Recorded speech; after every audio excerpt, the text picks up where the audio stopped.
My top 5 Green Day singles are number 1, American Idiot. Don't wanna be an American idiot.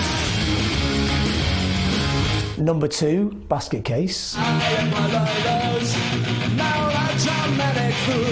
Number 3, Good Riddance. I hope you had the time of your life. Number 4, Hitching a Ride.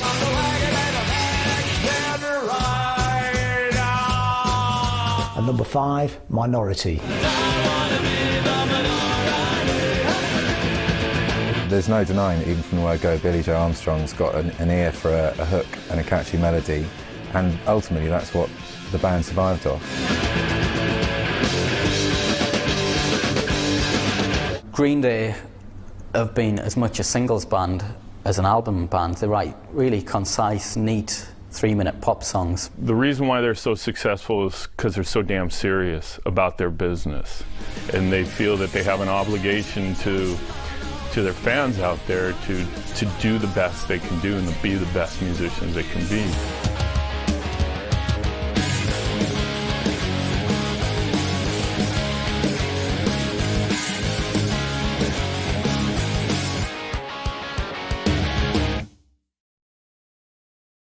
Do you have the time to listen to me whine about nothing and everything all at once? Well, the first massive hit, that was a massive, huge crossover hit, was actually Basket Case. That was the one that everybody knows them from. They've been around before that, they've been on the scene. They've been like just one of many bands coming out of America, like another wave of kind of poppy punk bands that came after the Descendants and bands like that. But suddenly they had this huge MTV hit. My place tricks on me. It all keeps adding up. They kind of just grew up disaffected youth, you know, who happened to be immensely talented. They found each other, formed a band, wrote some songs, and I went to a train to analyze my trains. It's like a sex and Basket Case was the big single from Dookie. Probably throughout the 90s it was their most famous song. Part of the reason of its popularity was the sort of lyrical tone pretty much summed up everything which Green Day sing about, which is sort of dissatisfaction with life, confusion, you know, doubt about the future. There's usually a girl involved there somewhere. Basket Case was just about depersonalization. I've suffered from anxiety my entire life, you know, panic disorders. But I had no idea what it was. I thought I was just losing my mind. The only way I could know what the hell was going on was to write a song about it.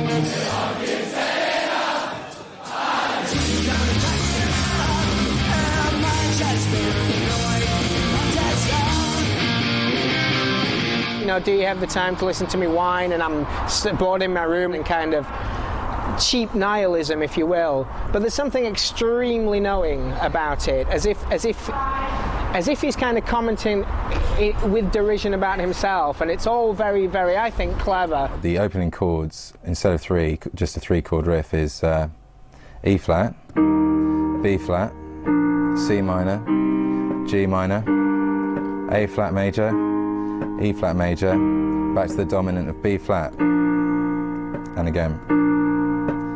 The way that the guitar plays that particular chord sequence sets it up really, really well for the huge burst of snare drum that comes in just at the end of the opening riff. It all keeps adding up. I think I'm cracking up. Am I just paranoid? Am I just stoned? You couldn't help but just sort of think, well, what's going on here? And there's a really great intensity to how that song opens up. And when you get to know the song and it kicks into the guitars coming in, I mean, it's just, you know, it's a real rush.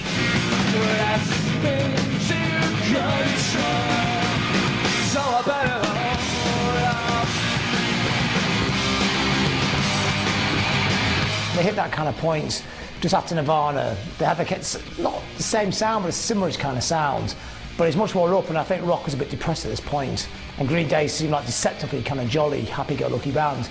Even though Basket Case is a very psychotic song about having like nervous breakdowns and having panic attacks, and Billy Joe thinks he's a bit insane, but he's not actually that insane. He's not as insane as Kurt was. But they kind of fit into that thing. It was post-Nirvana, rock needed cheering up, and along came Green Day. They really were a renaissance for punk rock. Every 5 years or so, there's a new groundswell.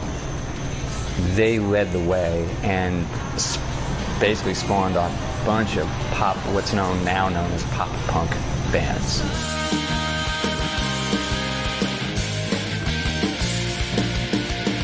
It was the coming together of various things, sort of the death of grunge, the rise of pop punk, the slight change in the sort of psyche of young music fans in America.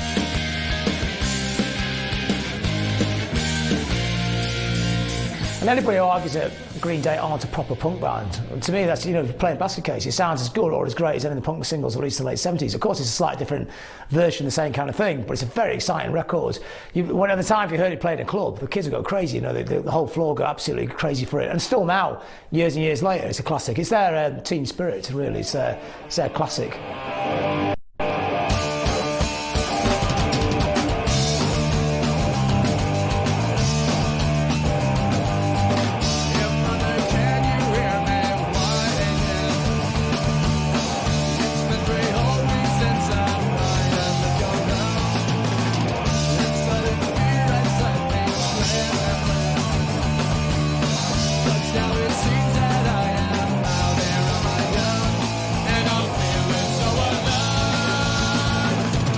Welcome to Paradise is the first sign that Green Day can actually write these really good crossover songs. It was on Kerrang and they re-recorded it because it's such a good song. So when they went to the majors, they thought, we can't waste that song.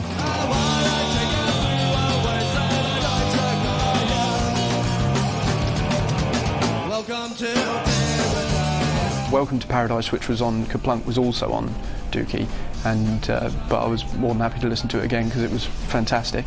You can actually compare those two mixes, and what Rob Cavallo does to it is what it's all about in taking a band up to that level where you're going to hawk them around the world. He makes them radio friendly, which is a pretty repulsive term because he wants to be friendly to the kind of cruds that run radio stations. But he puts a sheen on those tracks without taking the power out, which is quite a good trick. I'm taking the sound and I'm blowing it up to major label quality, but I'm not going to bastardize or change the sonic quality of it because we have to have that integrity. We wanted to really capture the energy of what we do live. We wanted a record to reflect who we were as a band.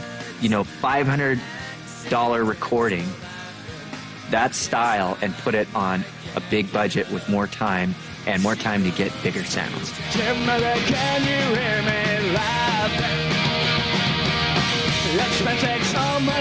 So Welcome to Paradise is the first hint that Green Day can actually get through to this audience. It's the first hint to people who run the media that this band is a serious band. This band can actually write really, really great songs. It's not just yet another off the treadmill poppy punk band, because there was a lot of them around at the time. People kind of think Green Day invented that whole kind of sound, but there's a whole kind of mush of these bands around.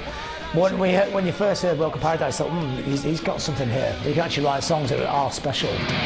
Welcome to Paradise. Oh, Paradise.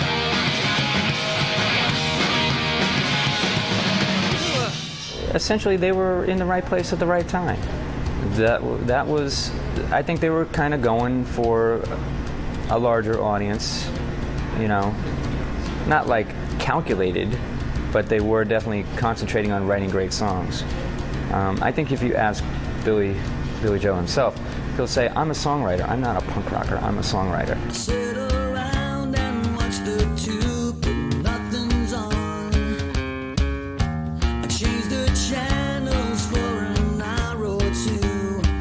Longview was the first single, which was actually a little bit of a surprise, all things considered. I mean, it's not overly sort of poppy, really. It's got that kind of tribal drum beat feel, and it's fairly spacious throughout. It's not got the same immediacy as Basket Case, but nonetheless, that's a great single too. Bite my lip and close my eyes.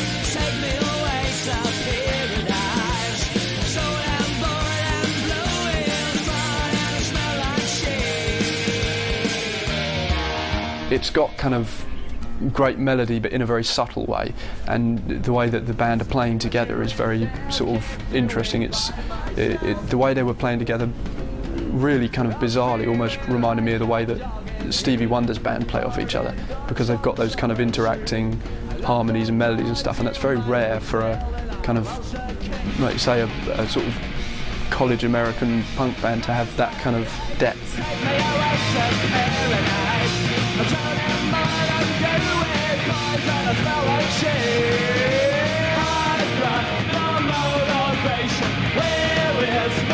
Longview certainly made an impression because it's such an irresistible song, and it's kind of a slightly unusual song as well in terms of, you know, it being a punk rock song. It's got that fantastic rolling elastic bass line, and it's got, you know, it takes its time and it's in no hurry to end itself.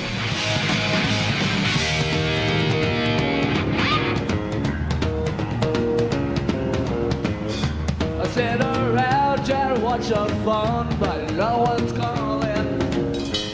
Longview's kind of like just kind of singing about that kind of life, you know. It's the sitting around watching telly all day, doing nothing, you know, putting the guitar in your lap, looking at the world through the TV, curtains half closed. It's that kind of life, playing guitars, listening to records, which is a fantastic education being in a band. And they're just kind of commenting, writing a song about that kind of situation. That's what Longview was. Even the song itself is written that kind of way. They got really stoned one night, Mike started messing around the bass, came up with that great bass line, and then he kind of the next morning listened to the tape, thought, oh, that sounds pretty good, let's make it into a song. And Billy Joe finished it off. Of course, they're typically like great kind of lyric on it and a tune on it as well. They really went the extra mile to write good, memorable melodies. Well, don't get lonely now. Enjoy your what it is. I'm just roaming for the moment, squeezing my back out to target. So it's like you've been thinking about that shit. When I Come Around was the last single off the album, and obviously it's not going to be like the biggest hit because everyone's got it on the album already. That's the curious thing record labels doing it. They pull single after single off an album, and it's about the fourth or fifth one, and everyone's going, well, I've already got that, you're bombarding me with it, why should I buy this? It's got a slightly different cover on it or something. But here's one of the best songs on the album. Oh, I heard it all before. So don't knock on my door. I'm a loser, a drug user, so I don't need no accuser. So try and slap me down because I know you're around. That's another song that shows that Green Day's strengths lie in producing sort of really, really perfect pop punk with a really sort of a feel-good factor to it. Again, this time they use 4 chords, and those are G flat, D flat, E flat, and C flat. And this one is more of a mid-tempo one, which shows that, you know, they can sort of expand beyond just really, really fast rock tunes.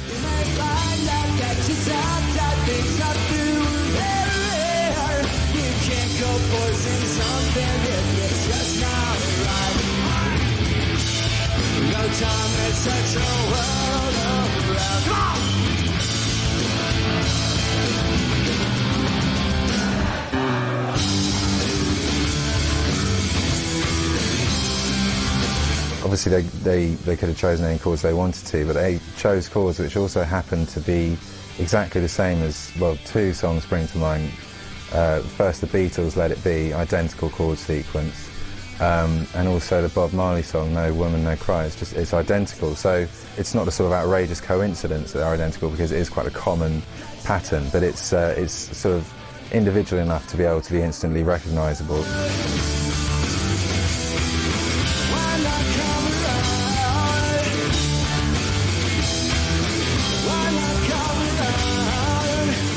I mean, the hits on Dookie would suggest that maybe they'd been sort of picked, particularly like, you know, go and do another one, and they would keep maybe writing the songs, and someone would say, right, now we've got the album we want. Whereas Insomniac is a much more on the spur kind of album. It's like it's not like a moan about life at the top. It's just like some of the songs about the pressures they're under. Some of the songs like Billy Joe's writing about. Again, he's going back to his panic disorder and his paranoia about it. And he doesn't feel like he fits in anyway. You know, he feels like an outsider. It's a very kind of introspective album, and it documents at the time, what Green Day were feeling and thinking. Geek Stink Breath is about someone whose breath smells because they've taken so much speed. I'm on a mission, I made my decision, laid about the self just what it should. Slow progression, killing my complexion, and it's running down my head. I'm on the road, I know self-control. I'm blowing up secrets, that's amphetamine. The band have spoken about how they were doing speed at the time. You know, the old favourite punk rock drug, cheap and nasty speed, gives you lots of energy, but also has a real downside to it, you know, a come down. So I think, you know, these pressures, staying up all night, writing new songs for an album which you had to have done in a matter of months, that kind of informed the sort of the content. I'm on the road, no self-control. I'm blowing up secrets, that's amphetamine. Well, don't know what I want, but that's all that I've got. And I'm picking steps off my bed. Probably like a road song, really. You know, you're working really hard, you're touring all the time, you've got to take drugs to keep up, and it's kind of referencing back to the culture he came from, also referencing where he is now. He doesn't feel he's out of place, he's out of step with the punk scene, he's out of step with the mainstream scene, he's confused. I think elements, maybe directly the lyrics not in that song, because the song's mainly about sulfate, but there's the feeling of the paranoia is in there. I'm on the road, and no self-control.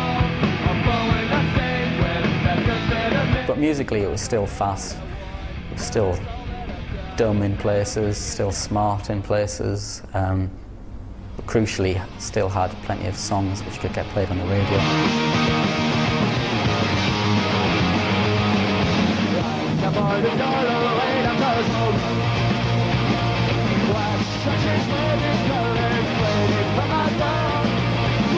Something's actually a really very good song, but it's a bit like Basket Case Part 2. It sounds quite similar to it. It's not like it's a completely different kind of song. It's almost like I thought, well, that's how I hit last time. If we just alter a couple of chords, we'll get away with it again. Let's rip ourselves off this time. But it is a good song, but it's in the whole canyon of their singles. If you listen to a Green Day singles album, it isn't one of the great standout tracks. It's one of the standout tracks in Insomniac, but for me, Insomniac's probably their worst album. But what is there, what does lurk within it, is a sense of disquiet and a sense of unease and a sense of uncertainty that I think comes from perhaps within the band themselves. They were trying to manage themselves at the time they made it. Billy Joe Armstrong was taking amphetamines and staying up all night and writing these kind of gnarled songs. Brain Stew certainly comes from that period about, you know, strung out in his room. I have removed you love by school. My mouth is dry. Things you love. But up is fine out in my room. Well, it's utterly bizarre that Good Riddance comes out first as a B-side to Brain Stew, but I think they probably thought, well, we can't dare release this. Well, they probably thought this is kind of throwaway track. This is like, it's a great song, but it's not really a single, is it? We don't, you know, people buy our records don't like that kind of thing, so just shove it on the B-side.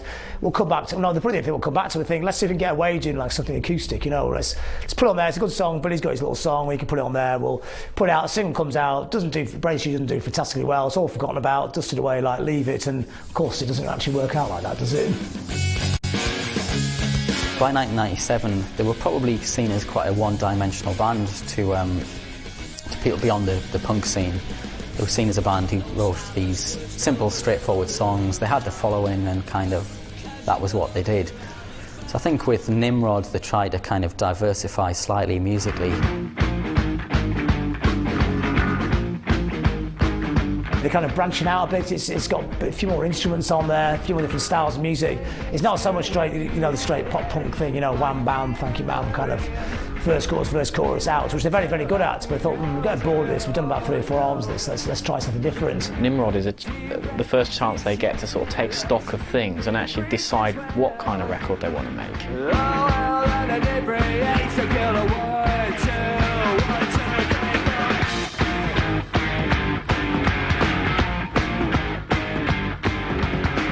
Hitching a Ride is an absolutely fantastic song. It's one of my favourite Green Day songs. I mean, it's got that little Stray Cat singing, and it's like Stray Cat strut, the little riff in it and stuff, and it's an absolutely great single.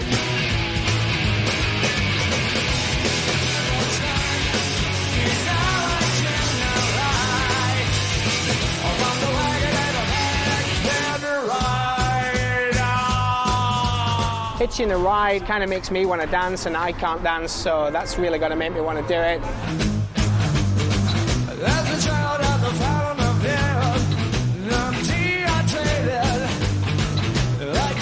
The riff in it's so catchy, and it's still like it's still a massive live favourite. They play it live, and it's one when you go to the gigs, and I saw them last year in Manchester. It's like the whole mosh pit was like thousands of kids always to the back going crazy for it, which is always kind of weird because when it came out, it wasn't that big a single. You know, it's about number 30 or something. It wasn't like a number one record. But the way it's greeted now, it's like all-time classic.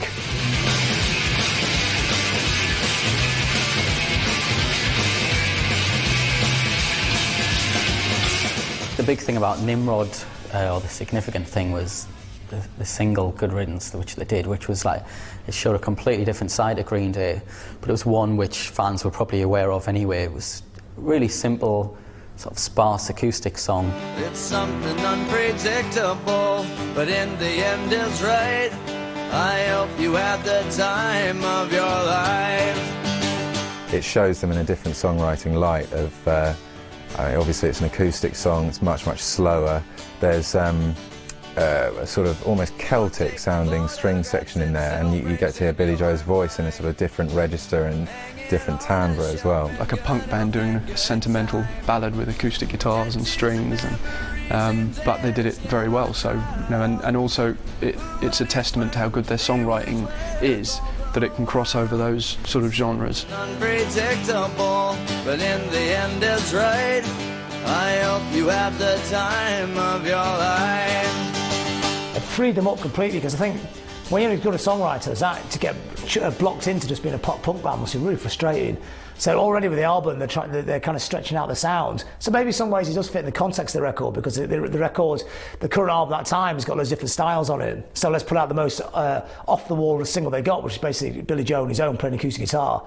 And it is a really great record. It cuts right through, and its biggest hit then, Hanson's Basket Case, got them back in the top 10. It also kind of documents Billy Joe Armstrong's ability as a guitarist, because it's a different kind of game, playing sort of trashy, punky electric to playing acoustic guitar. So he crosses over very well, and he's not just playing trashy guitar on an acoustic, he's actually playing the acoustic guitar nicely and doing it very well. So I think that was a very sort of bold move, but very good one. For the first time, I think people could see that there was a kind of classic singer-songwriter element there to the music. And Billy Joe was into people like Bob Dylan and the Beatles in there, but also people like Paul Westerberg from The Replacements and Husker Du, both of whom were sort of seminal 80s punk bands, but they had a sort of this other side to them as well, which Billy Joe was obviously influenced by. It's something unpredictable, but in the end it's right. I hope you had the time of your life. I'm not really a great fan of you know, those kind of songs. They're never really Bob Dylan, and they're never really Lou Reed, and they're never really those things. They all do tend to sound a bit straight off the factory line. Good Riddance was maybe the final straw for some people who thought, well, this is just a kind of dull acoustic song, but it introduced them to so many new people, and it was another turning point in that. In 1998, when it was released, the perception of the band sort of changed slightly. At that point, it looked like, you know, the career could be going slightly downhill if they carried on just doing these 3-minute punk pop songs. Good Riddance was huge. It was a huge single. It's serious as well. I remember seeing them on Tongue Pops doing it, and it wasn't as bug-eyed, kind of tongue-in-cheek. They're not totally tongue-in-cheek, but there's always a sense of mischief about them. And there's no sense of mischief here. There's a serious melancholic side to Billy Joe Armstrong, which you get with the single, which I think is good as well, because even from the start you could tell he was like a kind of melancholic person who liked fooling about. There's two sides, and this is just the one side on its own. I think and it's a great escape route for him. I think it must give him a lot of confidence, which, as you see, eventually you go to like American Idiots. It's like there's a whole kind of spread of styles, and I think it always comes back to where Good Riddance being a hit. They showed them they could get away doing anything they liked. There's a sense of broadness and confidence to the songwriting that I hadn't heard before in the band. Songs such as Redundant, which is, you know, really takes its cues from the most beautiful of 1960s pop songs. Redundant's a good album track, but it's a weird single. It's a bit kind of throwaway. I guess it's like you need another single, so you just put it out. And the thing about the album is it's not really stuff full of singles. It's a good album as a composite whole because it's got so many different styles of music on it and sounds. You know, the sounds kind of stretching out a bit. But it's not like you pick through like you could with Dookie and go, wow, well, how come that wasn't a single? Dookie's just like every track could have been a single. But I don't think they were deliberately trying to write a singles album. I think they're just trying to stretch themselves. By the time the band came to record Warning, they'd had quite a bit of time off in the previous year. In 1999, it's that kind of been lying low for a while. They've been on the road so much, I think they've probably burnt out. I mean, touring very hard. And you've done your 3 albums, like big albums, and then you've got to have a break. You just can't get going. And also, they're not so young by now. They probably get to about 30. I mean, they've got kids. When Green Day recorded Warning, they did it pretty much how all the other bands do it. They book a certain amount of time, and they're under time constraints to get a record done.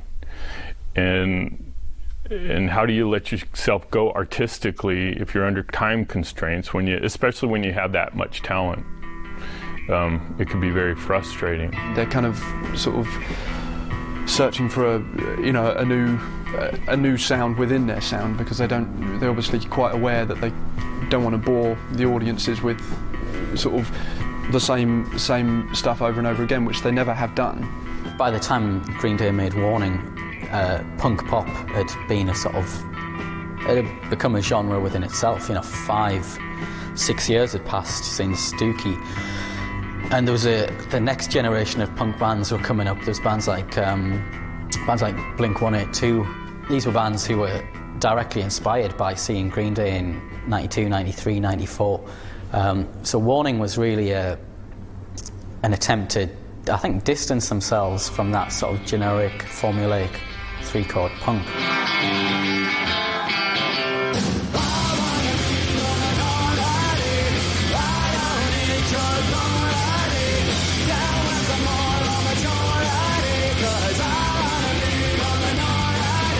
Minority is a great comeback single. They have been away for a bit, they come back and it starts off and it's all a bit of a jig, and it comes crashing in, it's even more of a jig. They've been listening like a lot of the bands coming through after, like the kind of like bands like Dropkick Murphys. I think it's very influenced by Dropkick Murphys, who make it this really fantastically melodic kind of punk rock version of Pogues. It's kind of oi punk, stomping Pogues thing, and they've been listening to this obviously Green Day, take this as an influence, you know, and Minority is a very good version of that kind of thing.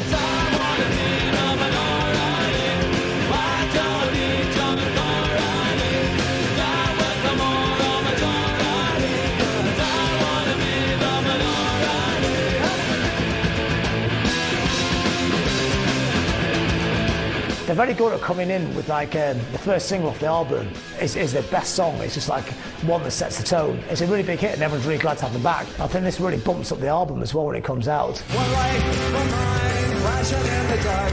Blind by the silence of a thousand broken hearts. Who crying out loud? She screamed unto me. You're great for all, fuck them all. You are your take. He was probably making a concerted effort not to write another straightforward punk pop record. He realised that to achieve longevity he'd have to sort of diversify slightly. I think just for himself, to prove that he could write these other types of songs. He was influenced by people like Elvis Costello. He was from a sort of punk new wave background, but is just seen as a songwriter. I don't think Billy Joe is capable of writing a bad song, but he has a stab there at writing a bunch that are particularly unremarkable, I think. I think the title track is a nice melody, but not a great deal more. I can't understand what the hell the lyric is for. It doesn't really seem to serve any purpose. Yeah, I think Warning's a really good song, actually. I'm surprised it was a bigger hit. It's got a kind of Kinks kind of reference point. They nicked a little riff there, haven't they? Kinks song called Picture Book, and it's the same riff. Yeah, go and have a listen, Train Spotters. No band has smash hit record after smash hit record. I mean, even if you did, sooner or later, the fans just become quite hypercritical anyway, and you end up having to sort of do some kind of dirging stuff for a little while in order just to, like I say, you know, kind of clean the system out and come back down to earth and reevaluate what you're doing. Yeah, I think by the time Waiting came out, I think everyone's got the album and it's running out of steam. You know, you can only put a certain amount of singles from album. But again, it's a very good single. It's nothing to do with the song itself. It's just the wrong time, isn't it? At that point, people aren't looking towards Green Day. When the band played live in the UK on the Warning tour, they toured twice here for it. They were playing big shows. They were playing Wembley Arena. They were playing, you know, big and couple of outdoor shows that were popular. But they were very much a fans band then. There were very few journalists kind of giving them any kind of attention. So Warning was really a kind of, it was like a snapshot of Billy Joe Armstrong's mindset at the time, really. I mean, there's still elements of, like, you know, confusion with the world and dissatisfaction with, you know, the government or the way things are being run. But it wasn't an overtly political record. It was more sort of personal politics. We could have definitely rested on our laurels of what we've done in the past and made a record that was more like Dookie or Nimrod or something, but I think with American Idiot we really were striving for that variety and to do something different, even if it meant people thinking that we finally lost our minds. American Idiot is the best Green Day album, hands down, absolutely awesome record. It's so rare in the band's career, this far down the line, that you're going to make a record not only as good as your best work, but better. I mean, Dookie's an Ace Records, but American Idiot is a work of genius. It's an absolutely fantastic record. I think it's one of the best rock and roll records of the last 10 years.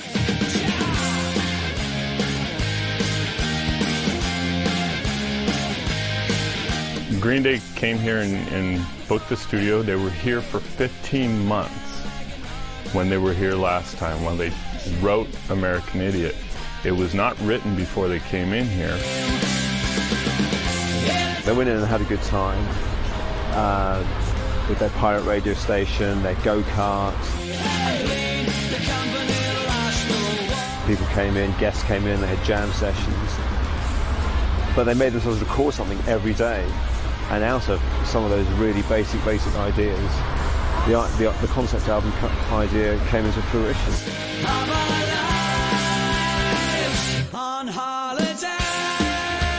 They just basically booked the studio just to experiment, to find out what they needed to do as artists.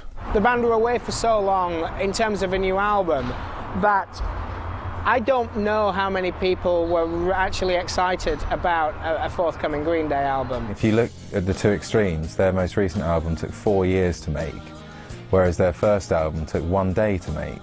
And the depth is absolutely evident from just a cursory listen. American Idiot, man, that was definitely just from the heart. You know, it was, you know, definitely what they were feeling at the time, and, you know, it was like they were making something that they were meant to do, and they made a hell of an album.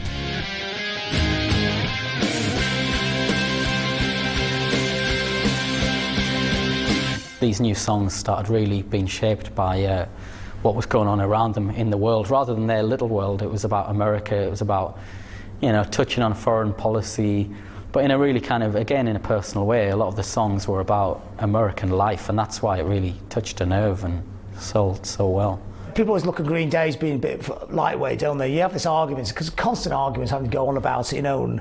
But I think it's a very serious record. It's a very exciting record. For a punk band to make an album that has so much in it, especially with a couple of songs which have parts to them. You know, some stuff that's always been done by prog rock bands and, you know, concept albums and stuff like this. Get the lyric sheet out, full of lyrics, try and understand who the hell St. Jimmy actually is referring to, and you will be lost for hours in bliss. Billy Joe didn't sit down and say, right, I'm going to write an American rock opera. As these things go, it was fairly spontaneous. In fact, it was Mike's, you know, 3-minute thrash on his own in the studio when the guys were late one day, which gave him the title track. Mike Dirnt came in here in the morning with his cup of coffee. He's kind of an insomniac, and he's a workaholic. So he was probably here 8 or 9 before I got here. He had the keys to the building. I'm like, what the hell are you doing here? He says, I'm screwing around with the song. and come to find out that was the beginning of American Idiot.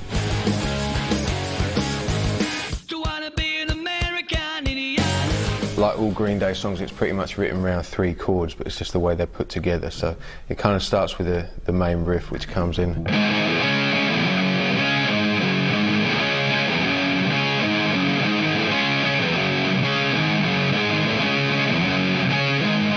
As you can see, it's quite fast moving and it's moving around really quickly, but it's only between 3 chords. Don't wanna be an American idiot. Don't want a nation under the new me. Hey, can you hear the sound of the stereo?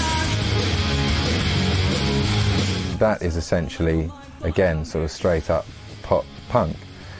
But it's because of the sort of tone and the lyrics and the subject matter, it somehow seems a lot more credible than, you know, adolescent whining about love over a 3-chord riff. It was possibly their most political song to date. It was talking about, you know, a redneck agenda. I mean, it's quite obvious who he's talking about there. He didn't have to name names to get this message across that he was dissatisfied with the Republican government in the White House and George W. Bush in particular. Billy Joe felt that things that were going on in America politically weren't really being talked about. He didn't feel that U2 or REM were really getting to the nub of what was going on, or expressing the kind of discontent that was amongst young people in America with the Bush government. It's a really angry record, and it's got fantastic lyrics. It pretty well sums up America in 4 verses, you know, at that point in time. Here you got this really amazing anti-Bush records going on about the media, which is number 2 in the American charts the week of the American election where Bush wins, which proves rock and roll can't change the world. But it's a rallying point for everybody else, and it's going to all the Malrats, all the little kids, you know, pretty Republican really in these little small town America.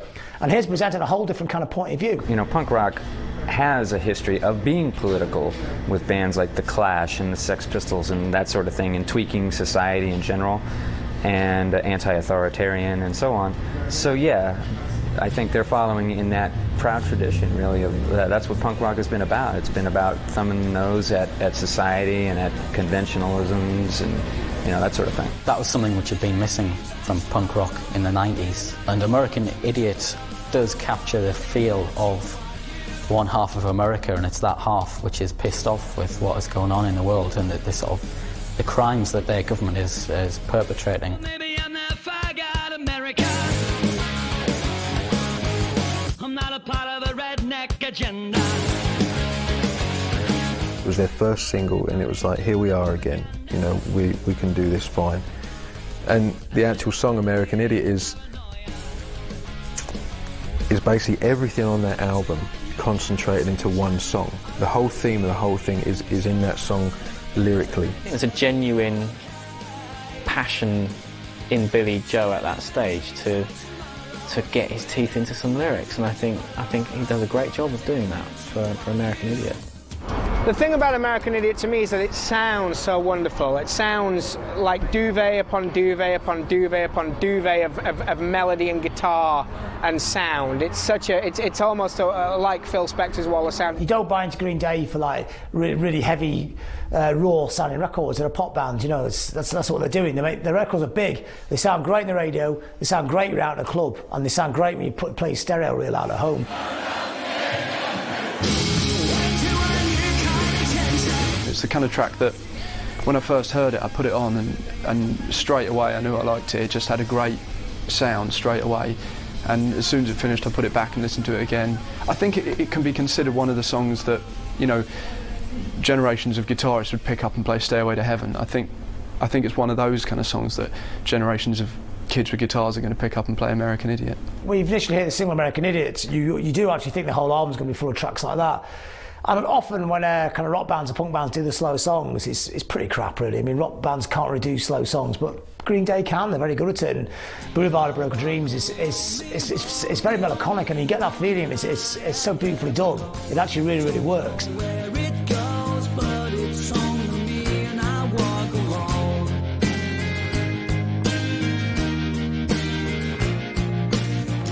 I remember walking into the studio in the morning and Mike just said, "You got to hear this song." And I think it was Mike and our chief engineer just pulled it up, and they said, "Yeah, we were just working on this last night. Listen to this," you know, and played it for me, and I couldn't get it out of my head. It was awesome.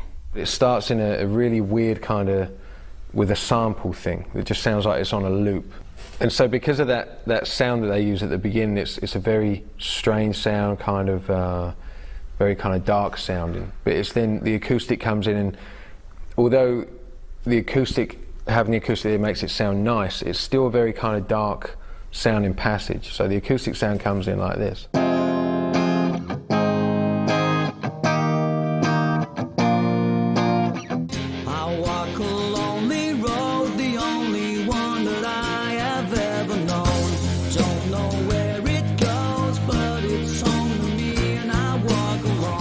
And then in the gaps in between the verses kind of thing, they've got the little guitar line that goes with the vocal kind of thing that matches up, that goes.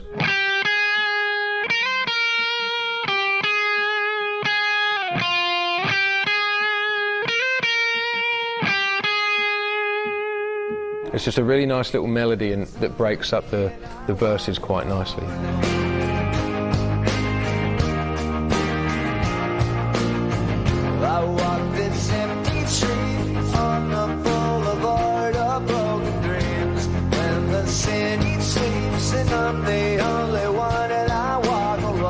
It really catches that vibe, that post 9/11 vibe of America. You know, the darkness that was in America at that time. You know, and it still is to a certain extent. You know, the melancholic feeling that's in America, which when you go there, you feel. You know, the city's big and brash, but when you get beyond the big brash in the cities, I find it a very melancholic place. There's a sadness in the soul of America. I'm walking down the line that divides me somewhere in my mind, on the borderline of the edge and where I walk alone.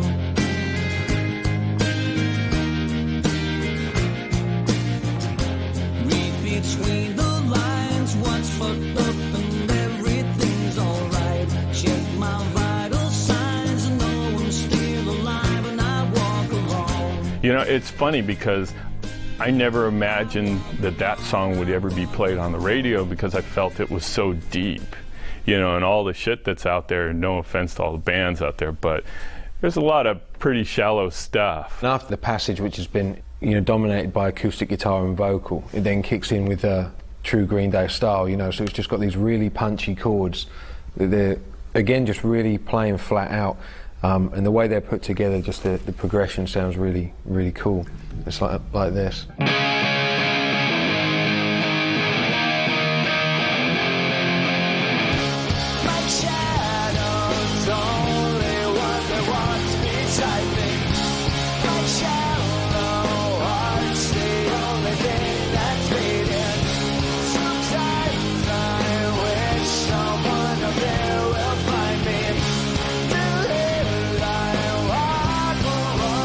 All of a sudden, out of the blue has come this great big sort of crashing chorus. You know, if you saw the rhythm side of things, it's very straightforward. It's just sort of, you know, hitting the strings really hard, just making the most out of these chords.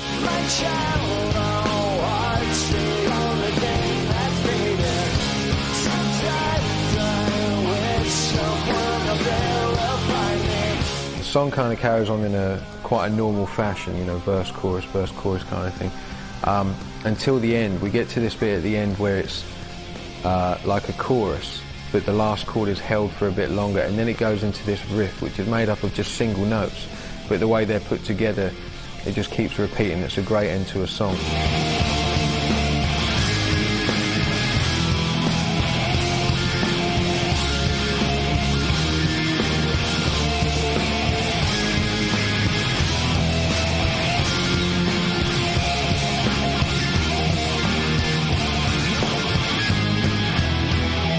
Holiday's got a really catchy guitar intro, which I like a lot.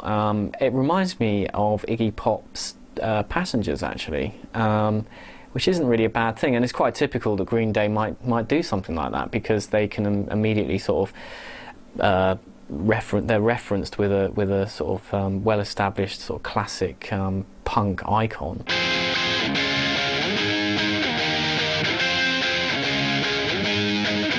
On Holiday, it's just a really great riff that's put together, very fast-moving chords that are sort of stretching quite a long way across the neck. You could play it other ways, but I don't think it'd have the same feel as it does. It's sort of going from here to here, up to here. But the way it's really punched out, you know, just 2 beats of each kind of thing. So you've got this.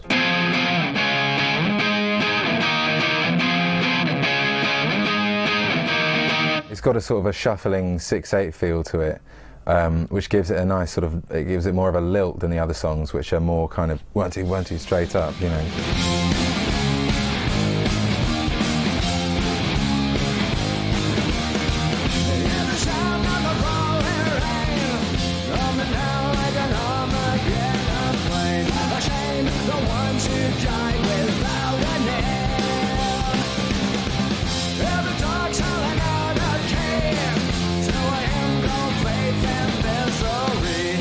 I suppose American Idiot thing about that is you just get the testosterone lads having a fight in the middle, but with Holiday, everyone can kind of bounce around to that one. So it's just probably more, if you're like a crummy DJ and you wanted to get in with everybody, that'd be the track to put on an indie club.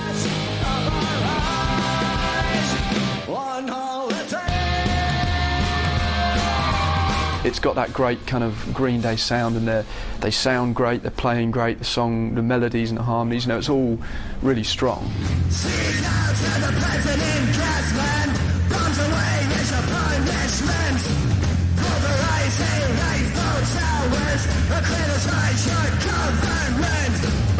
Holiday, probably you've got to listen to it a few times, but it's one of those records where third time listen, it's always the third time listen. You'll pass over you twice, and then the third time you hear it, you'll just turn the stereo up and go, I really love this record.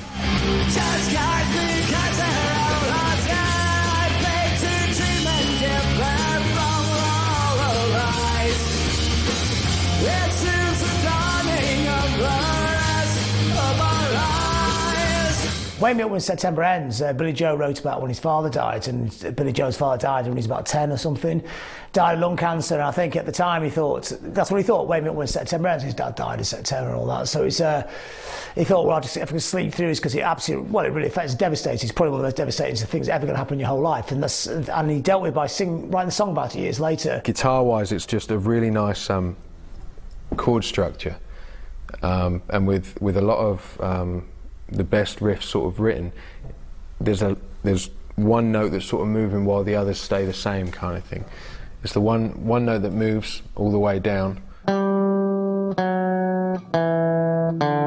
and then the other 2 notes, this open string here and this one, they're always the same in between, so it's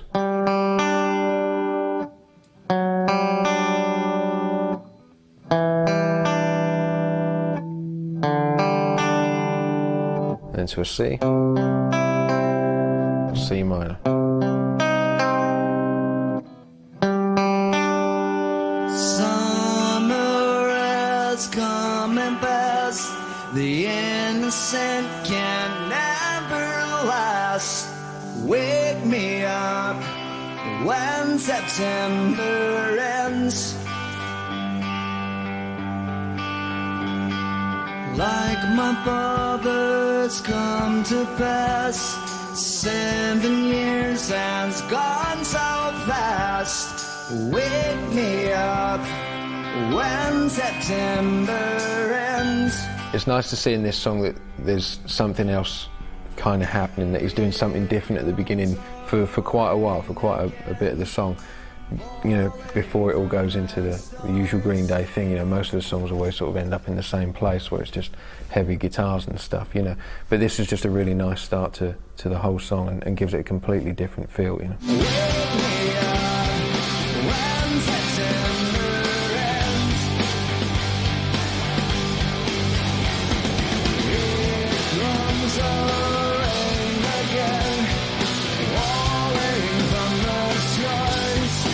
It's about a sense of loss, and it's perfect kind of memorial kind of things. And for Hurricane Katrina, it became the tune that was attached to a lot of the news items for it, and also like Green Day dedicated to Johnny Ramone live when he died, because obviously Johnny Ramone's probably the biggest influence on the band musically, and he died about the same kind of time, about 2004. So they dedicated that to him as well. And a lot of people picked up on this kind of vibe of the song. So it's played in a lot of places you wouldn't expect it to get played, but that's how big Green Day are now.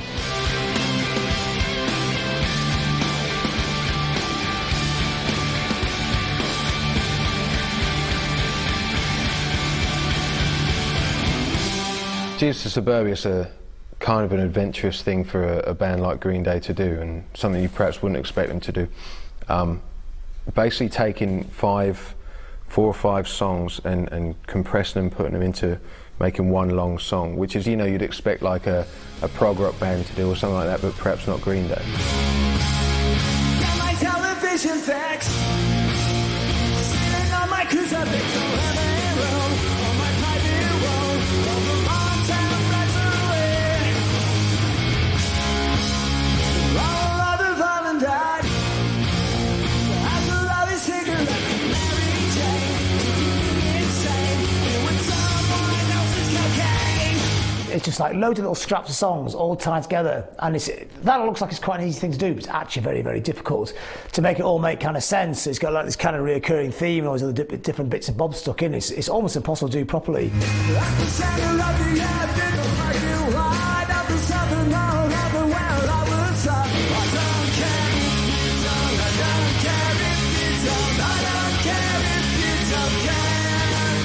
Dearly beloved, are you listening? Define what you believe. The only precedent I could think of it, of a similar kind of thing that worked that well, was the B-side of Abbey Road, the Beatles album, when Paul McCartney threaded all the different bits of songs they had lying around into this kind of 15-minute kind of suite as well. So I know each little song worked really, really well on its own kind of thing. I think that's what Billy Joe, being a really big Beatles fan, I'm sure that's what he's aiming at trying to do. Their songs have always been short and punchy and stuff like that, so perhaps you think that they're songs that they had separately for an album, and then perhaps they thought, well, you know, the keys, we could move the keys around so they're all pretty much the same, and then put them all together to make one long song.